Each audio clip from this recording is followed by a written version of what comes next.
You wouldn't go on vacation without planning for it ahead of time. You may not end up at the destination you had in mind, and you may even leave something or someone important out.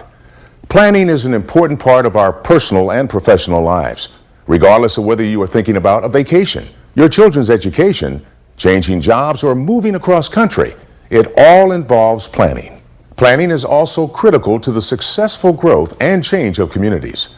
So does it make sense for a community to wait until after a flood, earthquake, tornado, hurricane, or terrorist attack to decide how to strengthen itself against hazards? This video will introduce you to the concept of planning now to make your community safer before the next disaster.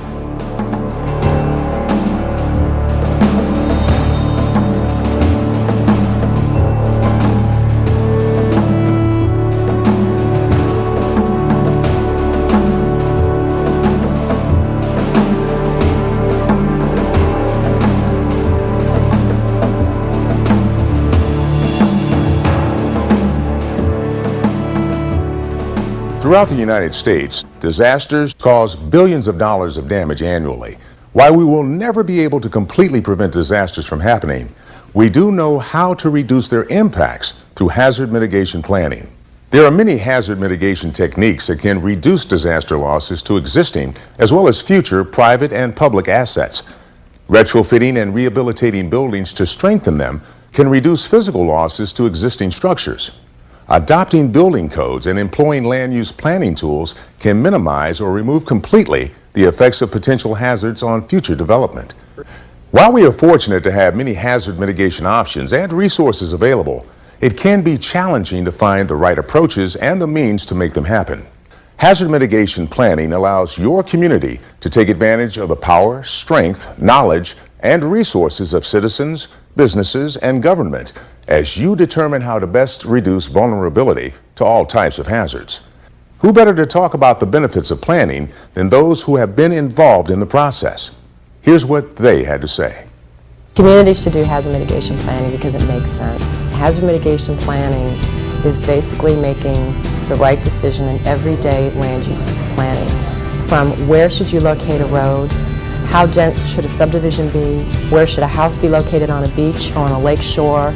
It is something that basically impacts everyday use.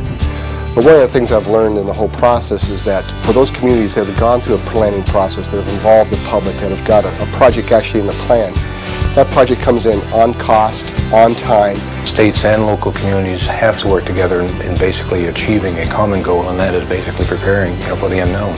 So, all right, and we get off on exit A, honey, and then we come down to... Honey, what hotel can we stay in? And then, all right, and left at the gas station. All right, thank you very much. Be right there. I just got us the last hotel at Surfside. Great! Surfside, North Carolina or Surfside, South Carolina? Let me see. South Carolina. Honey, that is 5 hours away. Still don't see a need to plan? Well, there are two reasons why hazard mitigation planning should be at the top of your community's agenda. First and most importantly, you will be able to recover more quickly from a future disaster because you will have already identified what you think will get damaged, how it will be damaged, and how to fix it. Second, the planning process serves to unite the people of your community in a common goal, which results in a more thorough approach to solving hazard issues. So hopefully we've motivated you to begin planning. What happens next? Well, if you haven't started already, it's time to get going on your community or tribe's mitigation plan. You don't have to be a professional planner. You need commitment and the right tools and resources available to assist you. And a lot of the tools and information you need are already available or in place. Most communities and states already have things like building codes, zoning ordinances, capital improvement plans, or comprehensive plans. These contain background information about your community and provide information on building and construction guidelines that are in effect. There are 4 broad phases of hazard mitigation planning. In the first phase, you will organize support for the planning process by securing necessary political, financial, and personnel resources. In the second phase, you will identify the hazards and affected assets in the community and estimate the losses to these assets. In the third phase, You will be developing the strategy to be used to reduce the losses you've just identified. And in the fourth phase, you'll formally adopt the plan, evaluate it periodically, and update it as needed.